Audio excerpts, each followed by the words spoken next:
Intéressant dans la paracha.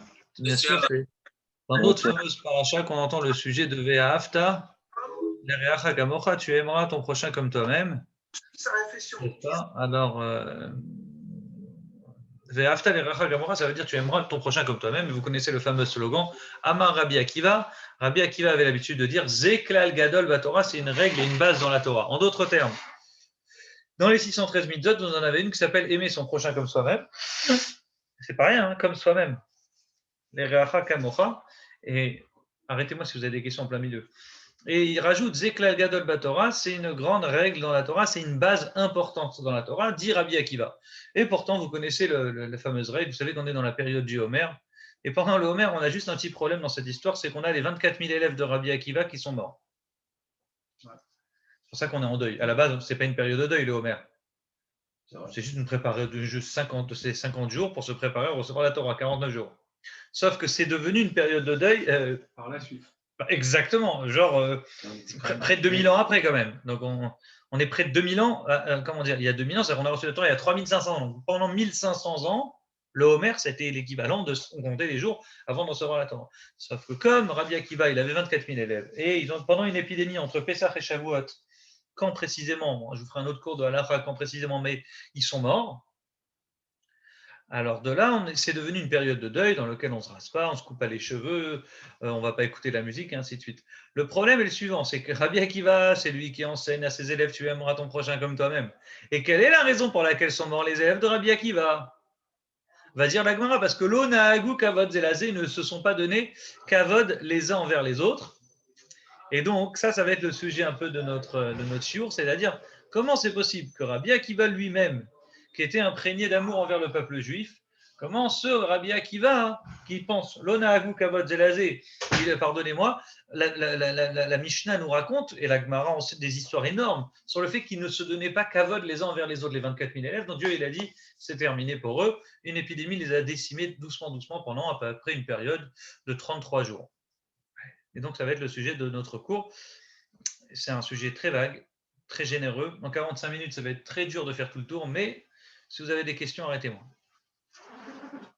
Tout d'abord, commençons par la paracha. La paracha de cette semaine, c'est la paracha Tacharemot Kedoshim. Vous pouvez truc, hein, si vous voulez.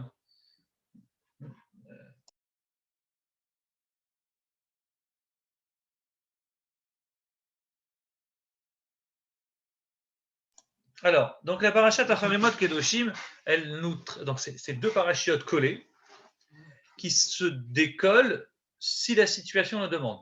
Ce qu'on appelle ça en hébreu une paracha mechoubar. Des parachutes mechoubarot, l'herbor en hébreu c'est attaché. Oui, c'est-à-dire qu'en fur et à mesure du calendrier, c'est des parachutes qui se collent ou qui se décollent. Si on a 13 mois, on a besoin de les décoller, on a besoin de plus de parachutes. Si on a comme cette année une année de 12 mois, dans ces cas-là, ces deux parachutes, elles sont liées ensemble. Donc en l'occurrence, on a énormément de mitzvot sur les 613 mitzvot. On a pratiquement 10% ou 15% des mitzvot des 613 qui sont donnés dans nos deux parachutes. C'est énorme.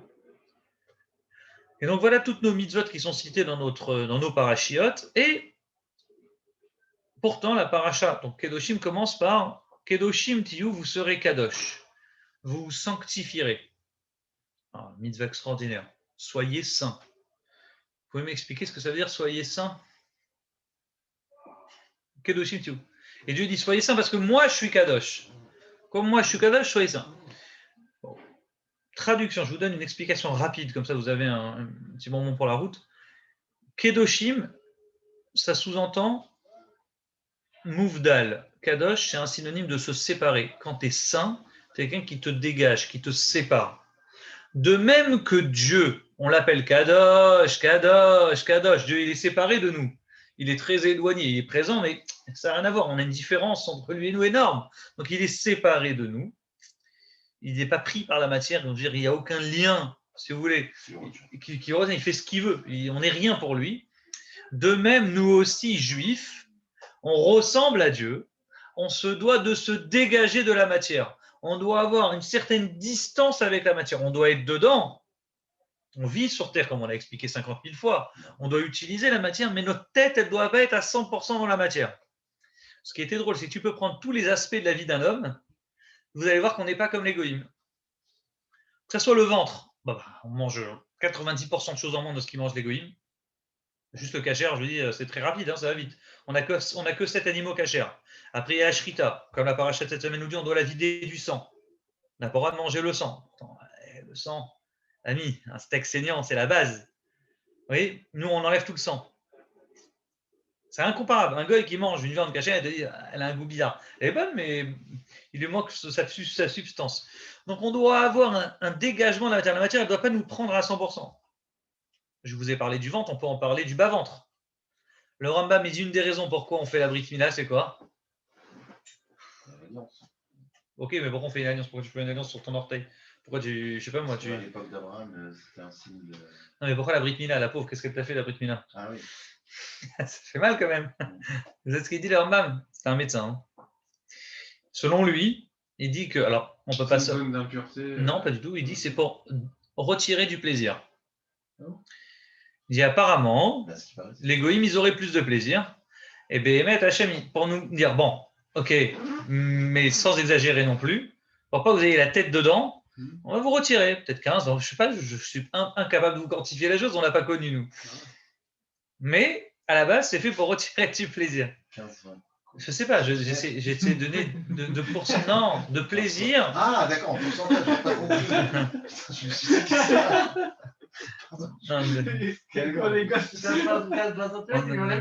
Faites attention, on a enregistré. Donc c'est vraiment un sujet très intéressant où on doit avoir un kedoshim, on doit être kadosh vis-à-vis de Dieu. C'est-à-dire qu'on doit ressembler à Hachem, être séparé de on ne doit pas être à 100% dedans. Et donc, la paracha va nous donner plein de mitzvot. Mais là, je vais vous donner un secret que je vous dis peu connaissent. C'est le Midrash qui dit que toutes les mitzvot qu'on retrouve dans Parashat Kedoshim, c'est des mitzvot où Dieu nous demande de faire un effort, soyez saints, et il développe plein de mitzvot.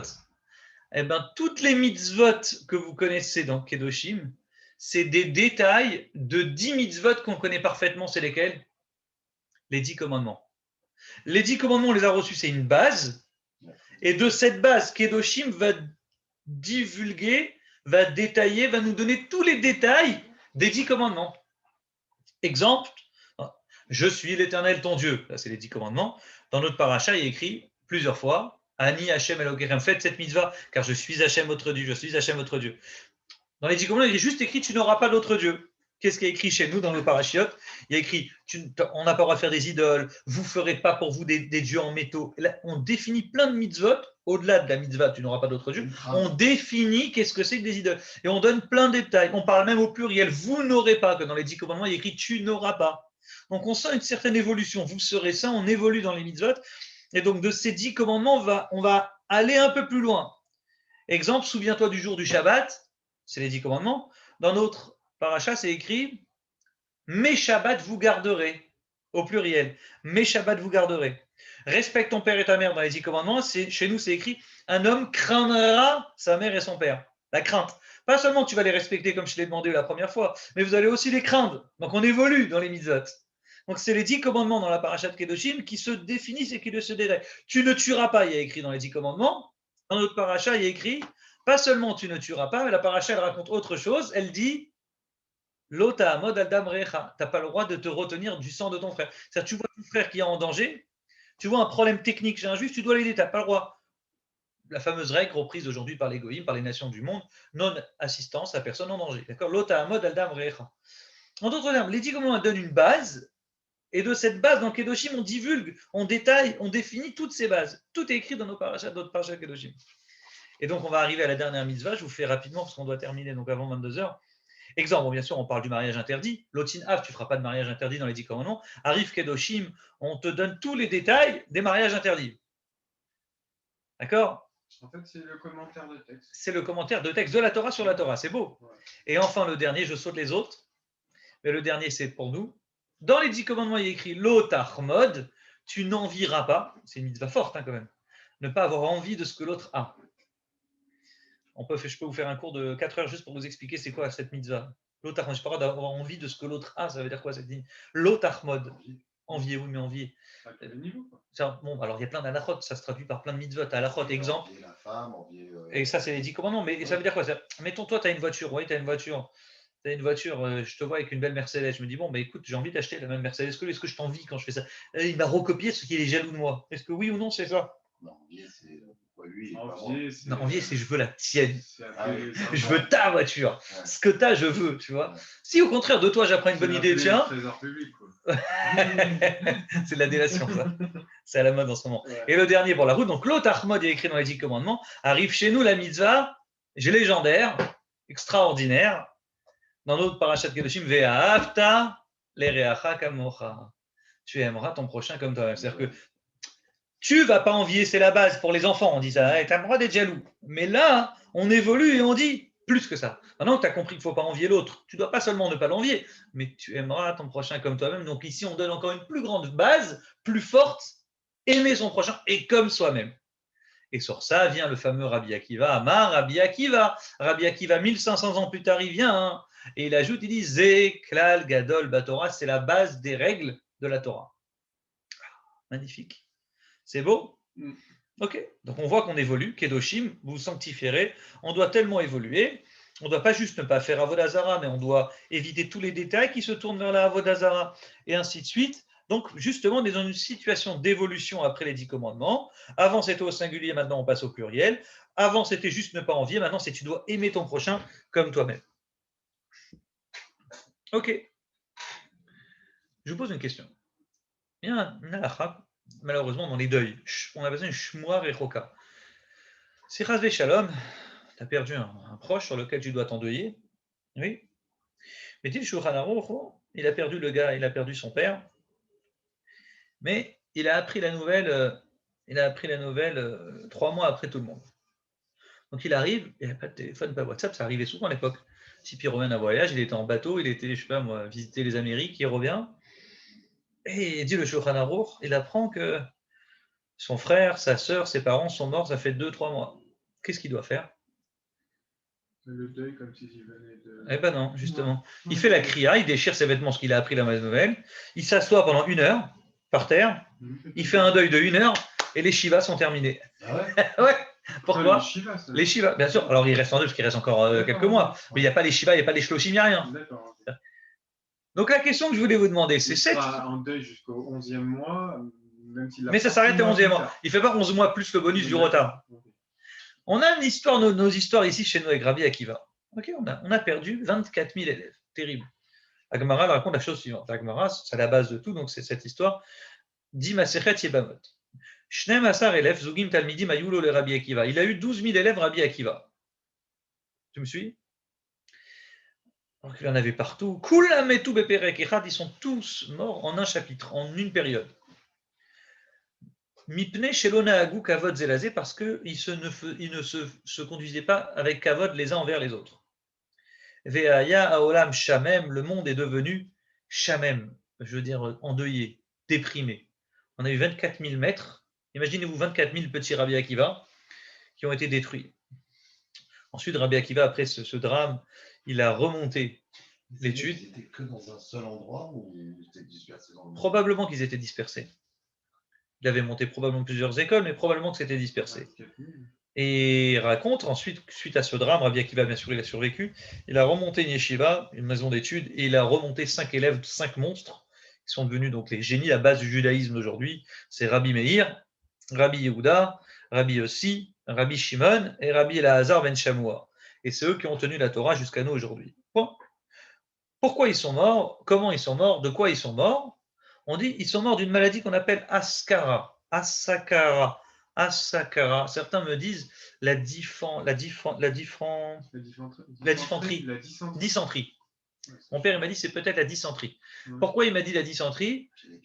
Voilà, c'est une épidémie. Pourquoi? Parce que dit Marshall, les commentateurs, il dit que les commentateurs c'est comme un étouffement. Il meurt étouffé. Oui, il meurt d'une maladie, d'une épidémie, mais après, la fin, il souffre. Comment c'est cette souffrance? Il meurt comme étouffé. Et certains, comme c'est la Shonara, on dit le la Shonara, c'est parler trop, donc, ils sont morts par leur langue et par leur souffrance de leur épidémie, étouffés. Ils sont morts entre Pessah et Shavuot. Vous savez pourquoi pendant cette période, dit le Maharsha, Pourquoi ils sont morts dans cette période? Parce que Pessah et Shavuot, entre ces deux périodes, c'est le meilleur climat de l'année. Pour pas qu'on croie qu'ils sont peut-être morts à cause de l'hiver, d'une maladie, d'une grippe, d'un truc bizarroïde qui les a tués. Non, c'est le printemps, l'été, quoi. Exactement. Hachem, il fait exprès qu'ils meurent d'une période où tout va bien, où c'est ni chaud, ni trop chaud, ni trop froid. Pourquoi les Juifs sont sortis d'Égypte en avril au printemps? Parce que Dieu, par amour pour les Juifs, voulait les faire sortir ni dans le trop chaud, ni dans le trop froid. Donc c'est une période vraiment magnifique. Ils sont morts à quel âge? Pardon? Ils sont morts à quel âge? On ne sait pas. On ne sait pas. 24 000, on ne nous parle pas de leur âge vraiment. Ça devait être des jeunes étudiants. Et ils sont morts. Étudiants de Rabbi Akiva, c'est que ça devait être déjà des monstres. Et, oui, bien sûr. Et ils ne savaient pas garder le Lachon Hara. Apparemment. Est-ce qu'il n'y a pas écrit ça? Il y a écrit L'ona agou kavod zelazé. Ils ne se sont pas donné honneur l'un envers les autres. Ça veut dire quoi ça? C'est très étonnant. Première question, comment Rabbi Akiva qui leur a appris Ve'ahavta l'ereacha kamocha, c'est Rabbi Akiva qui leur dit tu aimeras ton prochain comme toi-même. Ce même Rabbi Akiva qui leur apprend tu aimeras ton prochain comme toi-même, il leur dit Zeklal Gadol Batorah, c'est la base des règles de la Torah. Ce même Rabbi Akiva, il n'a pas pu enseigner ça à ses élèves, c'est bizarre. C'est le cordonnier mal chaussé cette histoire. D'autant plus qu'on est encore en deuil aujourd'hui, il faudrait comprendre pourquoi on est en deuil aujourd'hui. C'est terminé, l'année est finie. Ils sont morts. Pourquoi on est encore en deuil? Halachiquement, aujourd'hui on ne se rase pas, on ne se coupe pas les cheveux, on n'écoute pas la musique, on essaie de ne pas faire de mariage ou de grandes fêtes, exprès parce que c'est une période de deuil, on est encore en deuil. La question c'est pourquoi on est encore en deuil aujourd'hui? Hein? Vas-y. Oui, c'est vrai. Si tu prends le gars du deuil, juste il est arrivé, le fils il a perdu son père, il arrive 3 mois après, il n'y a pas de Shiva, il n'y a pas rien, juste parce qu'il arrive. Nous on arrive 1500 ans après, on nous saoule avec ces histoires. La réponse est comme ça. Alors, c'est un début de réponse et une idée de réponse. Si déjà le judaïsme qu'on connaît aujourd'hui, il a tenu sur 5 élèves de Rabbi Akiva qui ont survécu, imaginez-vous comment le judaïsme aurait prospéré et fleuri avec 24 000. Donc, ce qu'on pleure, ce n'est pas seulement les personnes en tant que telles, c'est la Torah qui représentait tout ce qu'on a perdu. Rabbi Akiva, il faisait partie rare des tzadikim qui arrivaient à interpréter chaque tag de la Torah. Même Moshe Rabbeinu, Dieu lui dit tu écris comme ça, tu écris comme ça. Et le Midrashi, il ne savait pas interpréter chaque tag. Les tags, c'est quoi les tagim? Quand tu regardes la Torah, il n'y a pas des lettres comme juste écrit dans l'hébreu moderne. Tu vois, il y a comme des petites fleurs comme ça au-dessus de certaines lettres. On appelle ça des tagim. Des petites clochettes, des petites fleurs comme ça au-dessus. Et chaque tag, chaque petit truc, fleur, on pourrait traduire comme ça, chaque petit pointillé qui sortait des lettres, Rabbi Akiva, il arrivait à expliquer qu'est-ce que ça faisait là. Pourquoi on devait écrire comme ça dans la Torah? Comme ça, parce que ça veut dire ça, ça veut dire ça. Il arrivait à faire des explications extraordinaires. Il connaissait chaque raison de chaque chose de la Torah. Imaginez-vous, il y en aurait eu 24 000 comme ça aujourd'hui. Donc la Torah, elle aurait été multipliée par 24 000 fois plus grande que ce qu'elle est aujourd'hui. Peut-être un petit peu moins. Tu fais 5. Il y a eu 5 élèves, du coup, comment on fait le calcul? Il y en a eu 5. Tu fais 24 000 fois pratiquement après. Vous avez compris le point en bas. Et pourtant, reste quand même à comprendre la notion de Zeklal Gadol Batorah. Quand tu regardes bien la traduction littérale dans notre paracha de Kedoshim, il y a écrit « Tu aimeras ton prochain comme toi-même ». Le Targum, c'est à côté, Randkelos. Oui, Randkelos, ça s'appelle le Targum, la traduction. La première traduction qui a été faite, elle a été faite en araméen, parce que les Juifs, plus tard, ils parlaient vraiment l'araméen, c'était leur langue, en fait. Le Talmud, il a été écrit en araméen. Les Juifs, leur langue, c'était mieux que l'hébreu, c'était l'araméen. Il y a écrit, il traduit comme ça, Jonathan Menouziel, pas Onkelos, il traduit Uterachame lechavrach deman ansane lata avidle. Ce que ton ami n'aime pas, ne lui fais pas. Ne fais pas à autrui ce que tu veux pas qu'on te fasse. Comme ça, il traduit. Tu aimeras ton prochain comme toi-même. Et pourtant, moi je connais l'hébreu. Tu aimeras ton prochain comme toi-même, c'est clair. Tu traduis en français, tu aimeras ve'afta, l'eracha kamocha. Et lorsque Jonathan Benouziel, il traduit, il dit, ce que ton ami n'aime pas, ne lui fais pas. Ne fais pas à autrui ce que tu veux pas qu'on te fasse. Logique. Pourquoi il l'a fait en négatif, pas en positif? Chez nous, il écrit, tu aimeras ton prochain. C'est positif. Là-bas, c'est écrit au négatif. Alors maintenant, je vais vous raconter la fameuse histoire. La Gemara Shabbat elle raconte cette histoire que vous avez dû apprendre à Ozar Petit. Un jour, il y a un goy qui veut se convertir. Le goy, il vient devant Shamaï. Gemara Shabbat d'Aflamed Aleph Amoud Aleph. Il vient devant Shamaï. Vous connaissez l'école de Hillel et Shamaï. Ta fille, elle est en 6e. Ouais. Elle fait ça avec moi. Il y a Hillel et Shamaï. C'était le binôme, le Hillel. Beth Hillel et Beth Shamaï. Vous connaissez Beth Hillel et Beth Shamaï. Beth Hillel, il dit on allume la Hanoukia de 1 à 8 et Beth Shamaï, il dit on allume de 8, 7, 6, 5. Ouais, c'était ici. Beth Shamaï. Non, Beth Hillel a mis. Oui, c'est ça. Et on dit comme Mashiach il viendra, la halakha elle redeviendra comme Beth Shammai. C'était deux écoles de pensée, c'était deux hommes à la base qui étaient collègues d'études. Un il s'appelait Hillel et Shammai, deux monstres des. Donc c'est une période bien avant Rabbi Akiva. Hein. On est peut-être 300 ans avant Rabbi Akiva, Hillel et Shammai. Et Hillel et Shammai, donc c'était vraiment les premières générations qu'on appelle les Tanaïm, ceux qui ont écrit la Mishnah, ceux qui ont participé, pas à l'écriture, mais ceux qui ont enseigné la Mishnah orale, la Mishnah qui était à l'oral à l'époque. Et Hillel, il avait une tendance de chesed, de faire du bien. Il était agréable avec les gens, souriant. Dans Shammai, il était plus négatif. D'accord ? Shammai était plus dans la rigueur. Non. On a le droit. Souvent, on regarde maintenant leur Mishnayot, c'est très drôle. On voit qu'il a souvent tendance à autoriser, à dire oui, c'est permis. Et Shammai à dire non, c'est interdit. Ils étaient où ? En Israël. Et Hillel et Shammai, c'était avant la destruction du temple. Hein. Et Hillel et Shammai, aujourd'hui la halakha elle est comme Beth Hillel. On a tranché comme Beth Hillel. Beth Hillel, il a fait une école qu'on appelait Beth Hillel et Shammai une école Beth Shammai. Donc un jour, donc maintenant vous avez compris le contexte, vous comprendrez l'histoire. Il y a un goy qui vient se convertir et il va devant Shammai. Et il lui dit écoute Shammai, je t'en prie, c'est toi le grand sage, le grand tzaddik Shammai. Est-ce que tu peux me convertir et m'apprendre toute la Torah le temps que je puisse tenir sur un pied ça. Je me mets comme ça, un pied, vas-y, apprends-moi toute la Torah. Sous-entendu, tu as 15 secondes. Shammai dit, tu vas la prendre. Hop, va la prendre. Il l'a poussé, le type, il est parti. Ok. Il va voir Hillel. Il dit, Hillel, c'est toi le grand Hillel, le grand tzaddik, oui. Il dit, tu peux me convertir le temps que je puisse tenir sur un pied. Il lui dit, chiche, bien sûr, je peux t'apprendre. Il dit, vas-y.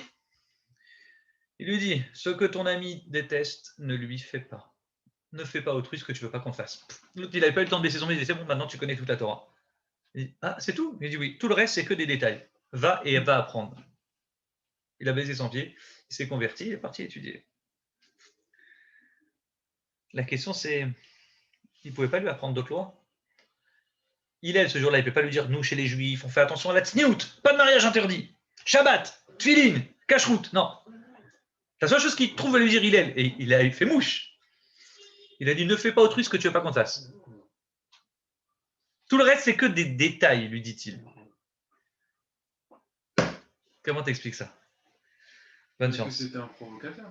Le goy, oui. Mais donc, comment ça se fait qu'Hillel, il a gagné son pari, l'autre il s'est converti à la fin.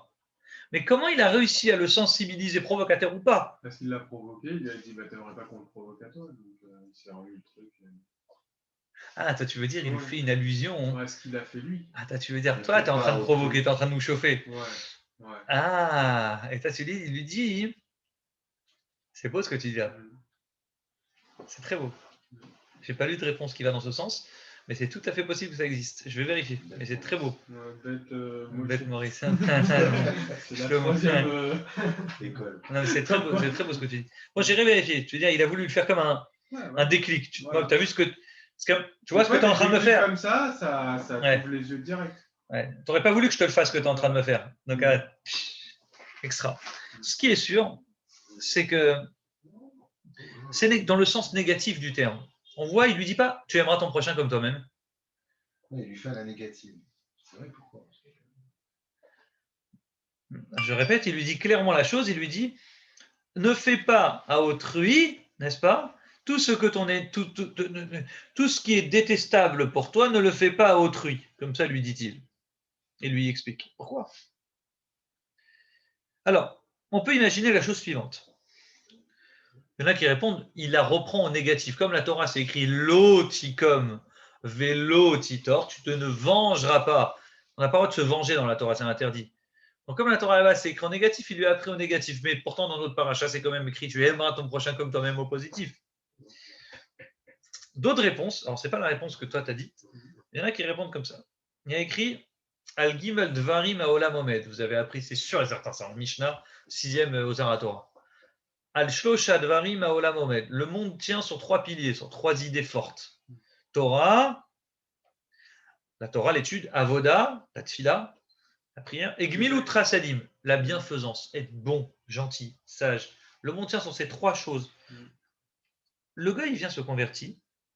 En réalité, ce jour-là, il est en train de dire aux sages, à Hillel et Shammai, d'abord Shammai et puis ensuite Hillel, moi, je suis un type qui travaille beaucoup, qui fait beaucoup de business. Je ne peux rien faire. J'ai rien. Je suis trop occupé. J'aurai jamais le temps d'être comme vous, des sages, à étudier toute la journée. Et Torah, le pilier de la Torah, je vais bien me convertir, mais le pilier de la Torah, ça va être difficile. Je peux en faire un peu, mais ça ne fera pas énorme. La prière non plus. Comment je vais faire de la prière? La journée, je ne peux pas. Je suis en business, je prends des bateaux, je vais voyager, etc. Mais j'ai envie de devenir juif. Il me reste Regel Achat, il me reste un pied. Le verbe, c'est sur 3 pieds le monde tient. 3 piliers. Donc il dit, il me reste un pied. C'est une allusion qu'il lui fait, un clin d'œil. Il me reste un pied. Donne-moi une idée sur Gmilut Rasadim, sur la bienfaisance, sur quel pied? Voilà, tu me dis, le monde tient sur Torah, Avoda, ça va être difficile. Il me reste la bienfaisance, Gmilut Rasadim, être bon avec les gens. Aide-moi, apprends-moi sur un pied, avec ce pied-là, comment je peux me convertir? Et qu'est-ce qu'il lui répond? Donc, il lui répond, ne fais pas à autrui ce que tu ne veux pas qu'on te fasse. Et tout le reste, c'est des détails. Tu veux que je t'apprenne la bienfaisance? La bienfaisance, c'est pas faire le beau spécialement et donner l'argent à Tzedek, à tout le monde, 1000, 10 000, 50 000 et acheter tout le monde. Non, c'est pas ça. Juste ne fais pas à autrui. Il peut se faire du bien, c'est bien. Donner à quelque chose. Oui, mais de le faire pour se montrer. Alors voilà, donc il dit, la base de la bienfaisance, tu veux un pilier de Gmilut Rasadim, la réponse, elle ne fait pas autrui ce que tu ne veux pas qu'on te fasse. C'est pas mal. Alors avançons un petit peu, on n'a toujours pas répondu à la question.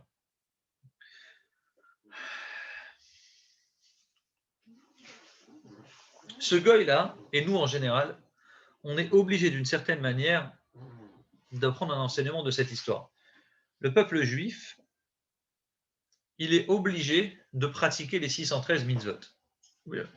Chaque juif est obligé de faire les 613 mitzvot. Je vous pose une question, les amis. Est-ce qu'on peut, demain, même si Maurice, tu es le plus religieux de la Terre, est-ce que tu peux faire les 613 mitzvot?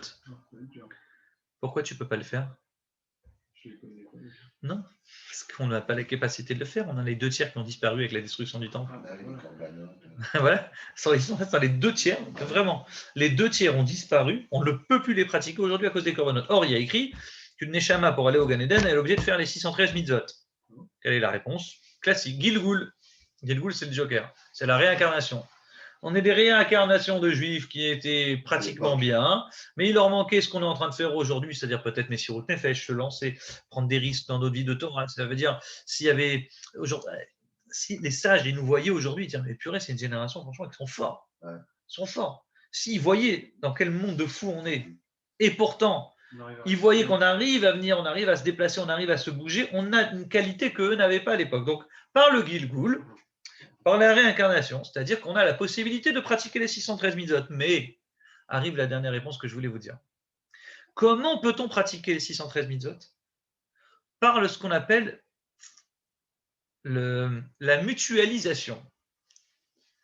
C'est-à-dire qu'il y en a certains qui sont spécialistes de la Torah, il y en a d'autres qui sont spécialistes d'autres mitzvot. Et le fait qu'on a une qualité, c'est tu aimeras ton prochain comme toi-même, comme dit la paracha, comme toi-même. Le fait d'être lié avec l'autre et l'autre avec l'autre, on est un peuple ensemble et solidaire, de sorte à ce que les qualités de certains réjaillissent sur les autres. Et donc, on est considéré comme pratiquement étant capable de faire les 613 mitzvot. Vous avez compris? Très intéressant. Ok, avançons un petit peu. Donc il dit, en fait, c'est ça qu'il apprend au Goy. Il dit, comment je peux faire toutes les mitzvot? Qu'est-ce qu'il demande le Goy à Hillel? Il dit, comment je peux faire toutes les mitzvot? Alors que je sais que je ne suis pas capable de les faire entièrement, puisque je suis un Goy et par essence, je n'ai pas pu les faire toutes. Je n'aurais pas la capacité de les faire toutes. Donc quand le Goy demande à Hillel comment je peux les faire, qu'est-ce qu'il lui répond, Hillel? Il dit, je vais te donner la solution. Ne fais pas autrui ce que tu ne veux pas qu'on te fasse. automatiquement, vous réussirez à être solidaire. Tu réussiras à être solidaire de nous. Et en étant attaché au train et en étant collé à nous, oui, puisque tu as ce minimum d'envie de ne pas faire à autrui ce que tu ne veux pas qu'on te fasse, donc par ce gmilut rasanim, par cette bienfaisance naturelle, tu auras la capacité de faire toutes les autres mitzvot. Intéressant. Parce qu'on est en train de croire que, quoi, il veut s'amuser à convertir du monde. Ouais, super, tu fais que ça et ça suffit. Tu sais, on avait notre ami, le suspendu, l'acrobate. Qu'est-ce qu'il disait? Lui, sa théorie, c'était quoi? Voilà. Bah oui, alors repris de chez nous, c'est notre paracha Kedoshim. Lui, qu'est-ce qu'il dit? Il dit, on retient que ça, tu aimeras ton prochain comme toi-même, tu aimeras ton prochain, tout le reste, il n'y a plus. On oublie tout le reste. Non, on te dit non, on t'oublie pas le reste. Il lui dit quoi il est là? Il dit, ça va être un début qui va te permettre de faire toutes les autres mitzvot. Mais pour les faire, il faut que tu puisses rentrer avec nous. Donc pour être rentré avec nous, il lui explique au gars, tu es obligé d'arriver à cette mitzvah de bienfaisance. Ne fais pas autrui ce que tu ne veux pas qu'on te fasse. Tu prends le mot Torah.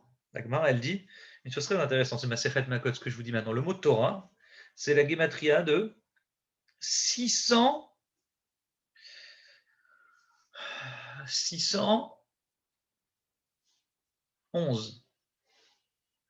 611. Dommage, ça aurait été plus joli que si Torah, ça fait la gematria 613. Comment on y arrive? On a écouté 2 mitzvot directement de Dieu.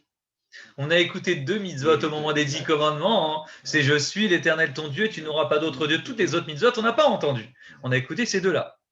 Le fait qu'on a écouté ces deux-là, c'est on a nos deux, plus en pratiquant la Torah, en étudiant la Torah, on a la capacité de faire les 613. Pas mal. Continue la Gemara, dit, tu sais ce qui s'est passé dans l'histoire? On ne comprend pas du tout cette Gemara. Il dit, David, il est venu le roi David, et Midan alachat esrei. Il a fait tenir toutes les 613 mitzvot sur 11 mitzvot. C'est quoi cette histoire? La Gemara, elle cite, n'est-ce pas, Torah, Emet, le Ragal, l'échonon, il ne faut pas mal parler, il ne faut pas faire du mal à autrui, etc., etc., etc. Magnifique, Mara. On n'a pas le droit de prendre de piquer son ami avec l'argent, lui faire du mal, pas prendre de pots de vin. Ishayahu est venu le prophète Ishayahu. Ah bon? Et Midan al-Shesh, il a fait tenir les 613 mitzvot, donc les 11 d'avant, sur 6 mitzvot. C'est quoi cette histoire? Micha est venu le prophète Micha, et Midan al-Shalosh, mitzvot, il a fait tenir le tout sur 3 mitzvot. Bizarre. Ça nous rappelle le discours de notre ami. On continue. Chavakouk, il est venu Chavakouk, un des derniers prophètes, et Midan al-Achat, il a fait tenir toutes les mitzvot sur une. Il a dit Vetzadik be'emunato ichye. Le tzaddik doit vivre avec sa emuna. D'après Chavakouk, la base des maas, c'est la emuna en Dieu, avoir la croyance en Dieu. Je vous pose une question. Pourquoi il apprend la mitzvah à ce goy-là? Ne fais pas autrui ce que tu ne veux pas qu'on fasse. C'est mon baisse ton pied, tu peux apprendre tout le reste de la Torah. Je vous pose une question. Pourquoi il ne lui apprend pas la base? La base, Chabakouk qui dit la base des bases, c'est la Emouna. La base de toutes les mitzvot. Anochi, je suis Hachem ton Dieu. La base, la première qu'on a entendue. Donc, il dit que c'est par cette base qu'on pratique toutes les autres, c'est la Emouna. Vetzadik, be'emunato yichi. Le tzadik, qui vivra avec sa Emouna. Question simple. Pourquoi il ne lui a pas appris cette mitzvah? Pire que ça. Alors là, je peux être dur avec vous. On nous dit de quoi? On nous dit tu aimeras ton prochain comme toi-même. Ouais, c'est sympa, ouais, comme phrase, c'est beau. On apprend, on te dit c'est bien, tu aimeras ton prochain comme toi-même. Bravo, comme moi-même, comme moi, c'est-à-dire comme moi, oui. Ok. Je vous pose une question. Je vais vous poser cette question, mais je vais vous faire mal. Hein. Ah, ça, c'est dur. La Gemara dit la chose suivante. Shnaim, il y a 2 juifs, 2 amis. Encore une fois, je veux dire Maurice, Laurent, toi et moi, on est Me'alchin Bader, on va dans le chemin. On se plante de route, on finit dans un désert. Et toi et moi, on est 2, mais on n'a qu'une gourde d'eau. On est perdu. On est vraiment perdu, on est paumé, on n'est pas bien. Imshotim shneem, si toi et moi on boit tous les deux, on dit on partage. Mais Simon meurt. Imshote chad mehem, je suis sûr, on sait qu'il y a 50 km, mais je sais que si 50 km avec une gourde, c'est pas possible. Et s'il n'y en a que un, toi ou moi qui boit, un arrive au Ishuv, on peut arriver. Dit la Gemara, qu'est-ce qu'on doit faire? Qu'est-ce qu'on doit faire d'après vous? De la jeter. On jette par terre la gourde. Et après, c'est Hachem qui nous aide. Qu'est-ce qu'on fait dans ce Tiens la cas-là? portefeuille. Qu'est-ce qu'on fait? On jette par terre et Voilà. On voit les deux. on voit les deux, hein. C'est beau. Non, Pas du tout. on doit boire sa gourde, on donne pas. Khazak, vraiment bravo, madame, c'est exactement ça. La Gemara, elle dit, qu'est-ce qu'elle dit? Et là, je vous choque, elle dit pas du tout. Vechei achicha imach, il y a écrit ton frère vivra avec toi. Tu as un ami, tu es mon frère, tu vis avec moi, je dois te respecter, tu vis avec moi. Mais il vivra avec toi. Chayecha kodmim, ta vie est prioritaire, dit la Gemara.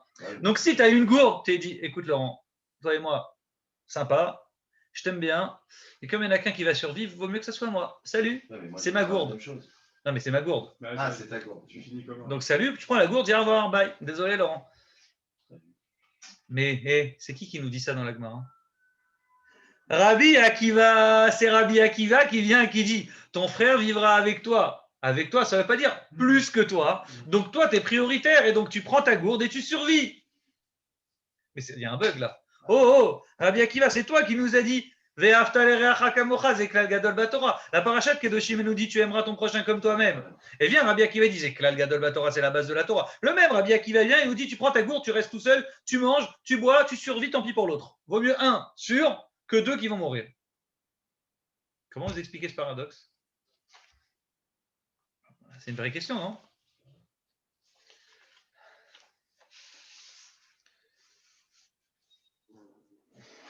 Alors avançons. Il y a plein d'autres cas. Bon, je vous ai cité, mais comme il ne reste que 10 minutes, je vous ai prévu plein d'autres cas de Gemara, de Halacha, comment on fait, qu'est-ce qui est prioritaire les uns sur les autres. Et on voit que toujours ça tourne autour du même principe. Si tu peux sauver une vie, tu sauves une vie, c'est pas grave. Dans le doute, tu sauves une. Tu dis, tous ensemble, on est tous réunis, tous ensemble, et Dieu nous aidera. Pas du tout. C'est là la fin. Alors, qu'est-ce que ça signifie comme toi? Tu aimeras ton prochain comme toi-même. Canaan, la terre d'Israël, on dit, avant d'être Israël, elle s'appelait la terre de Canaan, d'accord? Canaan, c'était qui? C'était le petit-fils de Ham. D'accord? C'était Canaan, c'était le quatrième fils de Ham, pardon. Le quatrième fils, Ham, il avait plusieurs enfants. Le deuxième fils de Norshem, Ram Yefet. Canaan, il a hérité, il a pris de la terre donc des Noirs en Afrique, et puis après, Canaan, qu'est-ce qu'il a fait? C'était un malin, un guerrier. Il s'est étendu, monté en Asie, il a pris la terre d'Israël, qui était aux Sémites, et Canaan, il s'est installé, il était très puissant. D'accord, il savait très bien manier les armes, et il s'est installé, on l'a appelé la terre de Canaan. C'est pourquoi Hachem, il dit à Abraham, plus tard, il dira, je te donne cette terre. Pourquoi il donne cette terre d'Israël? Quel rapport à Abraham? Pourquoi il n'y avait pas assez de terre sur terre?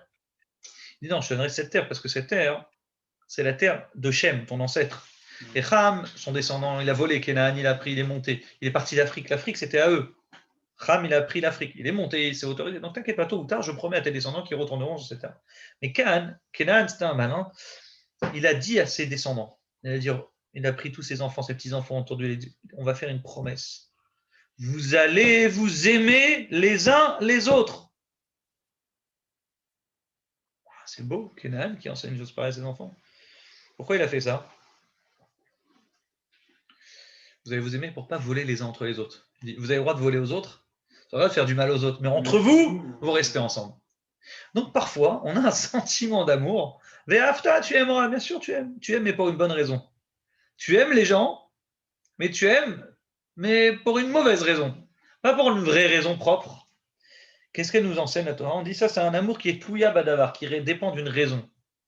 Mais en réalité, le vrai amour, c'est un amour qui ne dépend pas de quelque chose. C'est-à-dire que j'ai aucune raison de dire quoi que ce soit à qui que ce soit, et pourtant je suis proche de lui.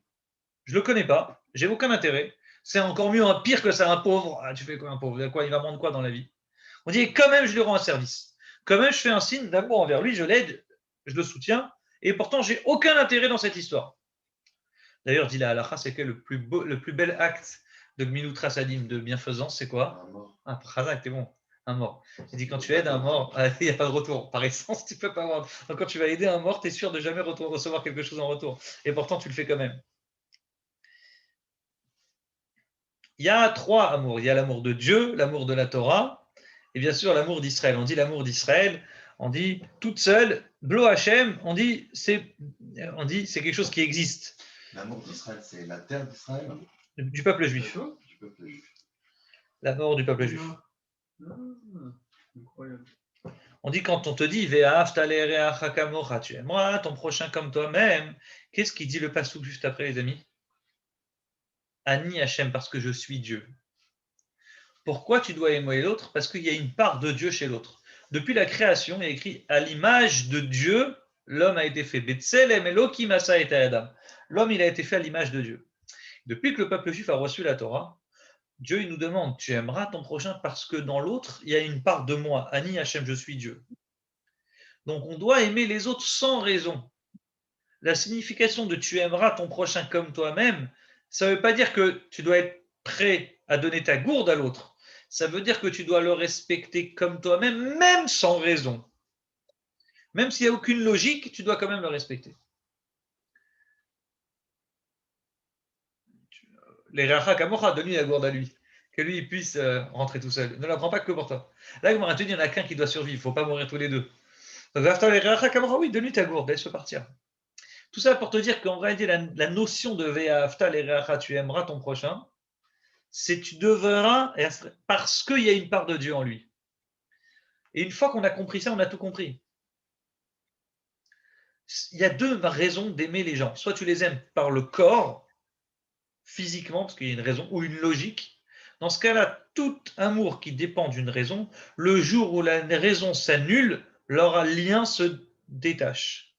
Très intéressant. Si tu as un lien avec quelqu'un pour une raison, le jour où la raison, ben tu dis oui, mais après je vais évoluer, je vais construire, je vais grandir, mon amour va évoluer. Pas du tout. Cet amour disparaîtra un jour.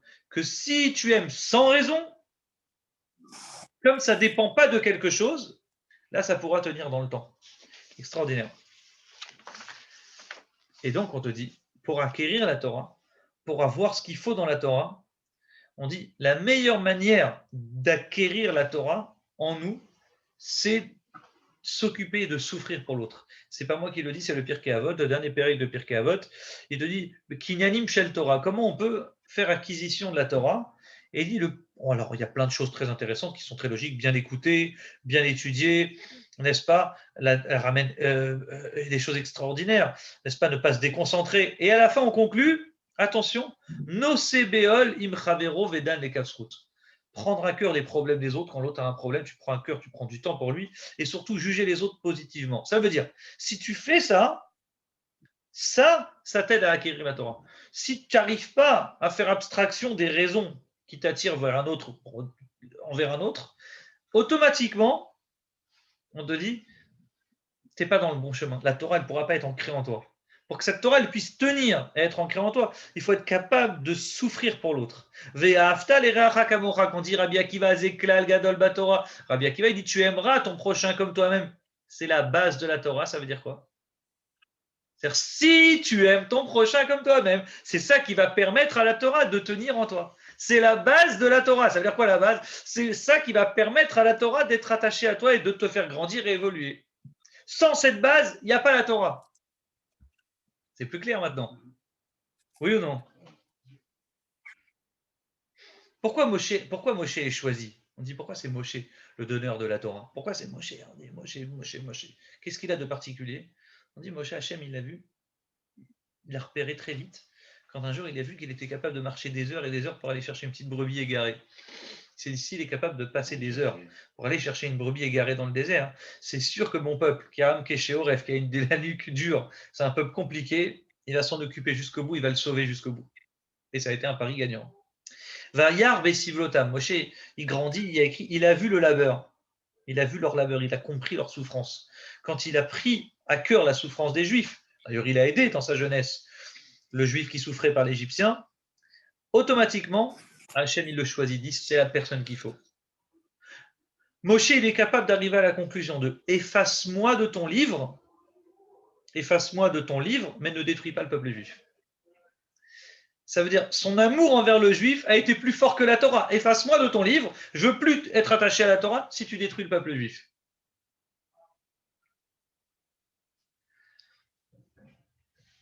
Maintenant, on va conclure. On a commencé par Kedoshim. Je vous ai dit Kedoshim, c'est le développement des 10 commandements. Oui, toutes les mitzvot qu'on retrouve dans Kedoshim, elles sont toutes, d'une manière ou d'une autre, directe ou indirecte, liées aux 10 commandements. Seulement, comme on est dans une situation de Kedoshim, on se sanctifie, on évolue, automatiquement, on rentre un peu plus dans la cour des grands, donc on a plus de détails des mitzvot. Pourtant, les 10 commandements, ils ont été donnés par quoi? On dit Shne Luchot, on les appelle les 2 tables. Et de là, de ce mot Luchot, la Gemara dit, c'est 2 tables identiques, les tables de la loi. Elles sont identiques, pareil, même poids, même taille, tout pareil. Les tables, on sait où ils sont? Non, ben oui, bien sûr qu'on sait. Les premières tables qui ont été brisées et les deuxièmes, elles sont au même endroit, monsieur. Dans le Haron HaKodesh, dans l'Arche Sainte. Pas sous le dôme spécialement. L'Arche Sainte est genre à 100 mètres, un truc un peu décalé. Ils sont plantés. Le dôme n'a pas été fait sur le Kodesh HaKodeshim. Donc, après la destruction du premier temple, le roi Salomon il avait prévu des cachettes secrètes en dessous le Kodesh HaKodeshim, le Saint des Saints. Et lorsque Elles sont intactes? les louchot seulement, le Haron HaKodesh, l'Arche Sainte. Oui, l'Arche. On va pas les chercher là. Parce que Mashiach n'est pas là. Voilà. L'ordre, c'est simple. On sait où elle est là aujourd'hui? On sait exactement où il est aujourd'hui. Le Haron HaKodesh, on peut le trouver demain matin, le Haron HaKodesh. Mashiach, il vient, on sait que le Haron, où il est? Il est dans les souterrains, il est en dessous, le Kodesh HaKodashim, en direct, en dessous, en ligne droite. Et on sait où il était le Beth Amikdash, précisément, parce qu'on a le Kotel. On a nos mesures. Demain matin, Mashiach, il vient, c'est très facile pour nous de reconstruire le temple. C'est pas si compliqué que ça. Même les gens, ils pensent que ça coûtait des milliards de dollars. Pas du tout. Ils avaient déjà évolué. Quelqu'un m'a sorti un chiffre une fois de 600 millions d'euros. C'est pas énorme. Hein. Pour reconstruire le. Pour reconstruire le Beth Amikdash, ouais. 600 millions, c'est pas énorme. Bon, alors, tout ça pour vous dire que les 2 louchot, on appelle Shne Luchot. 2 louchot. Ça veut dire quoi 2 louchot? Ça veut dire qu'elles sont identiques. Pourquoi identiques? Parce qu'on en a 5 mitzvot à droite et 5 mitzvot à gauche. Quand on te dit elles sont identiques, c'est qu'aux yeux de Dieu, la table de droite et la table de gauche ont la même valeur. Et pourquoi on aurait pu croire qu'elles n'ont pas la même valeur? Parce que les 5 de droite, ça parle des mitzvot qui concernent Dieu. Le commandement, c'est bien, tu aimeras. Et c'est Dieu. Les 5 de droite, c'est Dieu. Et les 5 de gauche, je suis éternel pour Dieu, c'est Dieu. Les 5 de gauche, c'est envers les hommes. Tu ne tueras pas, tu ne voleras pas. Et donc, aux yeux de Dieu, il te dit, l'importance que tu dois donner aux mitzvot qui me concernent sont identiques aux mitzvot qui concernent autrui. Les 2 tables sont égales et identiques. Les 2 doivent être faites de la même manière. Et si quelqu'un néglige une partie, il néglige aussi l'autre côté. Donc, on ne peut pas choisir. Tu ne peux pas dire « Ah non, mais moi, je fais que ce qui me concerne Dieu. » C'est-à-dire, je m'attache à Dieu, je me concentre, je n'ai aucune idole, je suis attaché, je fais même le Shabbat pour lui faire plaisir. Mais quand il s'agit de marcher sur la tête de quelqu'un et lui faire honte en public, ou bien faire du Lachon Hara et dire des saletés, ça ne me dérange pas, on peut y aller, ça va, c'est pas grave. Qu'est-ce qui vient, ce goy? Ce goy, il veut se convertir. Et on lui apprend, il lui dit « Ce que autrui n'aime pas ne lui fait pas. » C'est un goy. Il est au début de sa carrière. Il ne lui dit pas tu aimeras ton prochain comme toi-même. C'est encore un goy. Ouais. Donc il ne peut pas lui dire au sens négatif du terme, au sens positif tu aimeras ton prochain, il est encore goy. Donc étant encore goy, il lui apprend dans le sens négatif. Ne fais pas autrui ce que tu ne veux pas qu'on te fasse. Mais c'est la base de la Torah quand même. Quand tu grandiras, tu évolueras, tu arriveras à un niveau supérieur, comme il est écrit dans Parashat Kedoshim, c'est le sujet positif, c'est que tu aimeras ton prochain comme toi-même.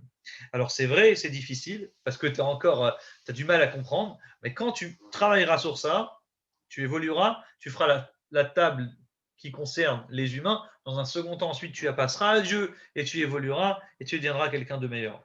Donc ça c'est la base des bases. On voit que les élèves de Rabbi Akiva sont morts à cause de cette erreur. Je vous ferai un jour un autre cours, peut-être avant la Gomer, pour vous expliquer comment on peut expliquer une erreur pareille. Je n'ai pas voulu m'attarder trop et parler de ça aujourd'hui, mais l'objet du cours, ça a été comment ça se traduit cette mitzvah d'aimer son prochain. On a conclu qu'aimer son prochain, ça veut dire ne pas regarder une raison, mais d'aimer l'autre sans raison. Même s'il n'y a aucune raison de l'aimer, on l'aime quand même. Et ça, c'est quelque chose qui tient dans le temps. Grâce à ça, ça nous permet de pratiquer les 613 mitzvot, parce qu'on est tous solidaires les uns des autres, ce qui nous permet de tenir. Et c'est exactement la réponse qu'il donne à ce gars. Tu dis, si tu veux pratiquer toutes les mitzvot, tu veux tenir sur un pied, tu me dis, j'ai que la bienfaisance, regel echat, sur 3 pieds, j'en ai qu'un. Alors tiens cette mitzvah, ne fais pas autrui ce que tu ne veux pas qu'on te fasse, et doucement, tu évolueras, tu finiras par tout pratiquer les mitzvot entièrement. Chers amis, qu'on puisse changer, qu'on puisse évoluer et aller dans ce sens-là, et que cette période de Homer, elle puisse devenir une période, bien sûr, de propice à Mashiach, qu'on attend très prochainement, si Dieu veut, et on pourra rejoindre tous nos amis israélien très prochainement avec la venue du Mashiach. Je vous souhaite à tous Shabbat Shalom et à Good Shabbos. Rendez-vous la semaine prochaine, 21h, si Dieu veut. Amen. Shabbat shalom. Shabbat Merci Shalom. beaucoup. À très bientôt.